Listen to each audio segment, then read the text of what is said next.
What's up, my peeps? So it's WrestleMania season, and thus I want to bring back the match card prediction series. And this time, for the very first time, I'll actually attempt to predict the entire WrestleMania card this year from top to bottom with the match card videos. Usually when I start with the match cards, I post up a match or two and that's it. But this time, I'm going to try and do it and try and predict the matches from the pre-show to the main event. And we're starting off with the main event, Triple H versus Roman Reigns. Out of all the possible matches, this is probably the most obvious one.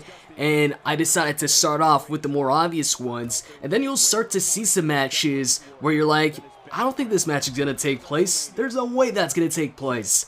But that's what I think will happen at that time. Now keep in mind, guys, these are predictions. This isn't confirmed, and also, this isn't my dream card or my fantasy WrestleMania card. So just because you see me post up something or predict something, it doesn't mean that I want to see it happen or that, I'm really looking forward to it. And I'm not talking about Reigns versus Triple H here. I'm just giving you guys a heads up, because you might see some matches where you're like, yo, I really don't want to see that match, or I don't like this superstar or that superstar, so just giving some of you a heads up. Anyways, back to Roman versus Triple H and why I think it's going to happen. I mean, who doesn't think this is going to happen? So at Fastlane, of course, we've got Roman versus Ambrose versus Brock Lesnar. Winner gets a championship match against Triple H. So it's going to be one of those three. But come on. Who really thinks it's going to be Brock versus Triple H? They've already faced off. They faced off at WrestleMania, I think, 29. Triple H beat him, Brock beat him, broke his arm a bunch of times. And that's done. It's time for Brock to face off against other opponents. And then, you've got Ambrose.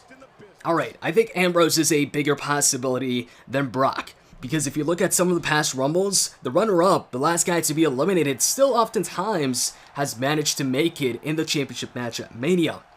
So I can see, because of that, maybe why some people would think Ambrose would go ahead and challenge for the title. But guys, Roman Reigns beat the shit out of Triple H at TLC.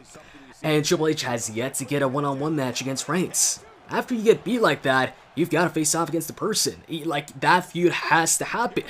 Triple H took the championship from Reigns, and they've yet to face off one-on-one. Why? Because they're saving it for Mania. It's going to happen at WrestleMania, Triple H versus Roman Reigns. Now, I know some people are predicting that it's going to be Triple H versus Roman versus Ambrose in a triple threat. But how do both Roman and Ambrose come out of a triple threat, both as the number one contenders? It just doesn't make sense. And also, why would Triple H put himself in a situation where he has to defend the title against two guys that don't like him? He's the boss after all. So, I'm sticking with Roman versus Triple H.